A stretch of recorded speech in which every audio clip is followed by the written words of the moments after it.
Oui, je suis très heureux puisqu'on est en train d'inaugurer notre nouveau magasin, rue de la Barre à Lyon, dans le 2e. Et c'est vrai que c'est un endroit qui est extraordinairement bien placé. Et puis, à 2 mètres de la place Bellecour, enfin, ou à 20 mètres. À 2 mètres et en face de l'Hôtel Dieu qui est en rénovation. Je crois que c'est vraiment je suis très content parce que c'est un bel endroit, très bel endroit. C'est quoi l'histoire d'Éric Kayser? L'histoire d'Éric Kayser, c'est un apprentissage à partir de l'âge de 15 ans. Dans quelle zone géographique? En boulangerie à Fréjus, sur la Côte d'Azur. Ensuite, je suis parti faire 5 ans les Compagnons du Tour de France, où j'ai appris à partager mon bon pain, j'allais dire, c'est-à-dire vivre en communauté. Et apprendre des artisans. Apprendre et former, parce que je crois que c'est les deux choses qui nous manquent, c'est de pouvoir apprendre et de pouvoir former les gens, de transmettre un métier qui nous permet en vrai de s'améliorer, de comprendre et de faire avancer. On sent là l'éthique de quelqu'un de très sain dans sa tête et dans sa démarche. J'essaie d'être sain, de rester sain. Et puis vous savez que c'est un métier quand même qui vous mobilise beaucoup, donc je crois que j'ai pas tellement le temps de sortir de mon, de mon sillon. Alors donc ça c'est l'apprentissage du côté de Fréjus, et puis à partir de quand vous vous installez à Paris, je crois, pour la première fois? Alors 5 ans de compagnonnage, après je suis devenu formateur pendant 7 ans, et après en 95 j'ai décidé en 95 j'ai décidé de m'installer. On a ouvert notre premier magasin un vendredi 13 septembre 96, ça va faire 20 ans cette année. Donc ça c'était à Paris, à côté de l'Opéra? C'était à Paris, non, la première était à côté de Notre-Dame, dans le 5e arrondissement. Alors aujourd'hui, quelles sont les boutiques? Combien en avez-vous en France et aussi à Lyon? Je crois qu'il y en a d'autres. Oui, alors on a une trentaine de magasins en France, dont 4 magasins à Lyon. Et on est en tout... C'est le 4e, celui-là? Oui, c'est le 4e. Et en tout, on est présent dans 24 pays. Ah ouais, donc c'est du développement à l'international, les États-Unis peut-être? Oui, on a ouvert à New York il y a 3 ans. On a ouvert notre 10e magasin. On est également très présent en Asie, Moyen-Orient, Afrique. J'ai voulu ouvrir dans différents secteurs du monde et pas prendre que des pays très développés. Par exemple, on a ouvert il y a 3 ans, sous mon impulsion, au Cambodge. Parce que je trouvais que c'était un pays formidable et j'avais envie également de donner des armes à des jeunes pour qu'ils puissent avoir un métier. Donc on a formé beaucoup de boulangers, on a été dans des ONG, on a été dans des écoles où les jeunes avaient rien, n'avaient pas de famille, etc. Et on est en train de les former à avoir un métier. Belle démarche. Comment expliquer non pas ce concept, mais ces boutiques où l'on trouve, bien entendu, la base, le pain avec farine ou sans gluten également, de la restauration sur place, de la restauration emportée, du traditionnel chocolat, même si on n'en voit pas trop, des pâtisseries, des sandwichs, des crudités, un petit coin salon de thé.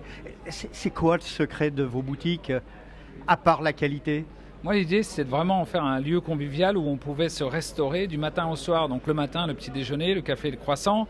Dans la matinée, on peut venir prendre un petit sandwich, une petite salade, etc. Le midi, bien sûr, le moment du déjeuner. Également la vente du pain tout au long de la journée. Et l'après-midi, tea time, on prend un petit thé, un petit café avec une pâtisserie. Et le soir, on refait à dîner, on a des plats. Et malgré tout cela a pris d'où? À prix doué, on essaie d'avoir des prix qui soient à la portée. Les prix du marché, correct, mais oui, plutôt dans la douceur. Voilà, c'est ça, des prix cohérents. Moi, je dis que dans une boulangerie, tout le monde doit pouvoir rentrer. Tout le monde doit pouvoir s'offrir un petit luxe de manger quelque chose de bon et de sain. Le pain, il y en a un en particulier que vous voulez nous présenter, Éric Kayser? Oui, alors j'adore la tourte de pain au levain naturel. C'est la recette, ce qu'on va dire, de nos grands-mères, puisque on retrouve la trace de ce pain et de cette forme il y a plus de 2000 ans, au temps des Égyptiens. Un petit peu, et c'est un pain qui va fermenter très très longtemps. Donc on pétrit de la farine de meule, donc de la farine grossièrement moulue, avec du gros sel et de l'eau et du levain. Et on laisse fermenter ça. Du levain maison, je suppose. Levain naturel maison. On laisse fermenter ça pendant 7-8 heures. Ensuite, on va mettre ça dans des bannetons à moitié boulés, mais c'est très compliqué à bouler parce que la pâte est très molle. On va laisser fermenter encore plusieurs heures et ensuite on la met au four. Et ce pain est cuit pendant 1h15, donc très longtemps. Vous voyez, il est bien marron, bien couleur et il sent bon. Et tout fabriqué au levain naturel, c'est assez sublime. On peut faire des tartines aussi avec. Comme ça se conserve? Ah oui, ça se conserve pendant une semaine. Alors j'ai appris également que vous aviez créé pour la circonstance le pain Bellecour. On va reposer le pain Bellecour. Quel est-il? Le carré Bellecour. Voilà, le pain carré Bellecour, 800 grammes, 3,80 pour les têtes. Ah, ça c'est très joli également. Voilà. un pain couleur marron, un pain rectangulaire, donc il n'y a pas de perte dans les tranches. Doré, c'est un beau doré. Voilà, une belle dorure. C'est ce qu'on appelle la caramélisation. Il y a plus de 200 arômes différents à la caramélisation du pain, donc la réaction de Maillard, hein, le pain devient caramel. Et c'est quelque chose d'important, mais il faut qu'on ait cette couleur pour avoir un bon pain. Ensuite, on lui a donné une forme assez régulière. Vous voyez, on peut faire des belles tartines. On dirait la place Bellecour. C'est pareil, elle est rectangulaire. Elle l'est. Voilà, c'est un carré long. C'est ce qu'on a fait là. Et puis un pain, pareil, avec beaucoup de fermentation, le vin naturel, sel de Guérande, enfin, que des bons produits et une bonne fermentation. Éric Kayser, le mot de la fin, FAIM, hein, on est à Lyon, capitale mondiale de la gastronomie, à cet instant précis. Qu'avez-vous envie de déguster du pain, je n'en doute pas, mais peut-être un peu de beurre, un peu de charcuterie, un peu de fromage, dites-nous tout ça. À l'heure du déjeuner, on prend un bon pain, un bon carré, par exemple Bellecour, on va le couper en tranches, on va mettre dessus du bon jambon de chez Sibilla avec du bon fromage de la maison Richard et du bon tout beurre. Ça au hall de Lyon-Paul Bocuse. Voilà, au hall de Paul Bocuse, et après on se fait une tartine mais extraordinaire et on se retrouvera, faut pas l'oublier, 300 ans en arrière, puisque à l'époque on n'avait pas d'assiette, donc le pain servait de support. Donc on fait revivre cette tradition et il n'y a plus de vaisselle à faire.